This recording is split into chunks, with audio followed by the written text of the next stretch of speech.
52 বছৰ পিছত বিশ্ব চেম্পিয়ন হ'ল ভাৰত।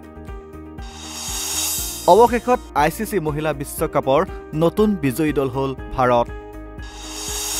দক্ষিণ আফ্ৰিকাক 52 ৰানত পৰাস্ত কৰি ইতিহাস ৰচনা ভাৰতৰ। বিশ্বকাপ জয় কৰা ভাৰতীয় মহিলা দলটোক প্ৰশংসা কৰে cricket icon Sachin Tendulkar, Virat Kohli, Yuvraj Singh, VVS লক্ষণ, ICCৰ অধ্যক্ষ জয় শাহে। উল্লেখযোগ্য যে 1973 চনৰ পৰাই ভাৰতীয় মহিলা ক্ৰিকেট দলে বিশ্বকাপৰ ট্ৰফিৰ বাবে যুঁজ দি আছিল।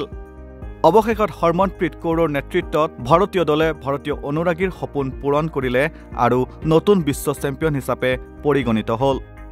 নবী মুম্বাইৰ DY পাটিল ক্ৰিকেট ষ্টেডিয়ামত দক্ষিণ আফ্ৰিকাৰ বিৰুদ্ধে ভাৰতে প্ৰথমটো বিশ্বকাপৰ ট্ৰফি আজৰি আনিবলৈ সক্ষম হ'ল। দেওবাৰে নিশা নবী মুম্বাইৰ DY পাটিল ষ্টেডিয়ামত অনুষ্ঠিত হোৱা ৰোমাঞ্চকৰ ফাইনেলত দক্ষিণ আফ্ৰিকা মহিলাক 52 ৰানত পৰাস্ত কৰি প্ৰথম এদিনীয়া বিশ্বকাপ জয় কৰা ভাৰতীয় মহিলা দলটোক প্ৰশংসা কৰে ক্ৰিকেট আইকন শচীন তেণ্ডুলকাৰে। অসংখ্য অভিলেখৰ অধিকাৰী তেণ্ডুলকাৰে এক্সত এক পোষ্ট কৰি কয়, 1983 এটা সম্পূৰ্ণ প্ৰজন্মক ডাঙৰ সপোন দেখি সেই সপোনবোৰ সাধন কৰিবলৈ অনুপ্ৰাণিত কৰিছিল। আজি আমাৰ মহিলা ক্ৰিকেট দলটোৱে সঁচা অৰ্থত কিবা এটা বিশেষ সাধন কৰিছে।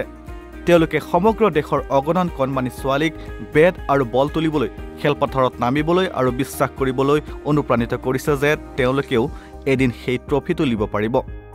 ভাৰতীয় মহিলা ক্ৰিকেটৰ যাত্ৰাৰ এয়া এক সংজ্ঞায়িত মুহূৰ্ত। ভাল লাগিল টিম ইণ্ডিয়া, আপোনালোকে গোটেই জাতিটোক গৌৰৱান্বিত কৰিছে।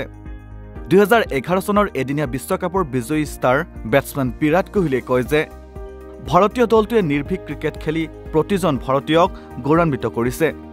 এক্সৰ এটা পোষ্টত কোহলিয়ে কয়, আগন্তুক প্ৰজন্মৰ বাবে প্ৰেৰণা, আপুনি আপোনাৰ নিৰ্ভীক ক্ৰিকেট আৰু বিশ্বাসেৰে প্ৰতিজন ভাৰতীয়ক গৌৰৱান্বিত কৰি তুলিছে। আপোনালোকে সকলো প্ৰশংসাৰ যোগ্য আৰু এই মুহূৰ্তটো সম্পূৰ্ণৰূপে উপভোগ কৰক। ভাল কাম কৰিলা হৰমন আৰু দল। জয় হিন্দ। 2007 চনৰ T20 বিশ্বকাপ আৰু 2011 চনৰ বিশ্বকাপ বিজয়ী ভাৰতৰ প্ৰাক্তন অলৰাউণ্ডাৰ যুৱৰাজ সিঙে কয় যে ভাৰতীয় ক্ৰিকেটত এক নতুন যুগ আৰম্ভ হৈছে। এক্সত এটা পোষ্টত বাওঁহাতৰ বেটছমেন যুৱৰাজে কয়, ভাৰতীয় ক্ৰিকেটৰ এক নতুন যুগৰ সূচনা হৈছে। এই সকলোবোৰ আমাৰ ব্লু দলৰ সাহস, দৃঢ়তা আৰু দক্ষতাৰ বাবেই। অদম্য আৱেগেৰে নিৰ্মিত এটা দলে একেলগে কাম কৰি বিশ্বই কেতিয়াও পাহৰিব নোৱাৰা এটা মুহূৰ্তৰ সৃষ্টি কৰিলে।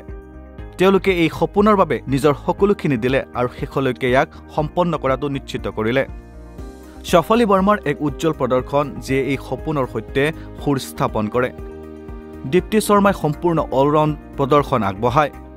বেটৰ সৈতে সংগঠিতভাৱে খেলি 5টা ডাঙৰ উইকেট দখল কৰি মেচখনৰ গতিপথ সলনি কৰে। স্মৃতি মান্ধানাই ভাৰতক ধাৰাবাহিকতা, আড়ম্বৰ আৰু সাহসেৰে আগুৱাই লৈ যায়। আত্মবিশ্বাস আৰু ধৈৰ্যৰে নেতৃত্ব দিয়াৰ বাবে কেপ্টেইন হৰমনপ্ৰীত কৌৰক অভিনন্দন আৰু ভয় নোহোৱাকৈ স্থিতিস্থাপক হ'ব পৰা দল এটা গঢ়ি তোলাৰ বাবে প্ৰশিক্ষক আমোল মজুমদাৰক অভিনন্দন। নিৰ্ভীক, ঐক্যবদ্ধ আৰু অন্তৰেৰে খেলা বিশ্ব চেম্পিয়ন, আৰু এয়া মাত্ৰ আৰম্ভণিহে। আকাশ এতিয়া সীমা নহয়। ভাৰতৰ প্ৰাক্তন বেটছমেন VVS লক্ষণে কয় যে মহিলা দলৰ এই জয় প্ৰজন্মৰ পিছত প্ৰজন্মৰ বাবে স্মৰণীয় হৈ থাকিব। এক্সৰ এটা পোষ্টত প্ৰাক্তন সোঁহাতৰ বেটছমেন লক্ষণে কয়, বিশ্ব চেম্পিয়ন, বিশ্বকাপ জয় কৰাৰ বাবে টিম ইণ্ডিয়ালৈ আন্তৰিক অভিনন্দন। সঁচাকৈ এয়া এক প্ৰেৰণাদায়ক প্ৰদৰ্শন যিয়ে দেশলৈ অপৰিসীম গৌৰৱ কঢ়িয়াই অনাই নহয়, এটা প্ৰজন্মক ডাঙৰ সপোন দেখাৰ বাবেও অনুপ্ৰাণিত কৰিছে। এয়া এনে এক জয় যিটো প্ৰজন্মৰ পিছত প্ৰজন্ম ধৰি মনত ৰখা হ'ব। ICCৰ অধ্যক্ষ জয় শাহেও ভাৰতীয় মহিলা দলটোক অভিনন্দন জনায়। BCCI মহিলা দলৰ প্ৰথমটো ক্ৰিকেট বিশ্বকাপৰ দিশত আগবাঢ়ি যোৱাটো উল্লেখযোগ্য। ভাৰতীয় দলৰ আৱেগ, দৃঢ়তা আৰু দক্ষতাই সমগ্ৰ জাতিটোক অনুপ্ৰাণিত কৰিছে যদিও আমি BCCIয়ে গ্ৰহণ কৰা মূল নীতিগত সিদ্ধান্তসমূহৰ ভূমিকাকো স্বীকাৰ কৰিব লাগিব, যেনে বিনিয়োগ বৃদ্ধি, পুৰুষ ক্ৰিকেটৰ সমান দৰমহা, প্ৰশিক্ষক কৰ্মচাৰীৰ পৰিৱৰ্তন আৰু ডাঙৰ মেচসমূহৰ শিৰোনামেৰে প্ৰস্তুত কৰা দৃষ্টিভংগী।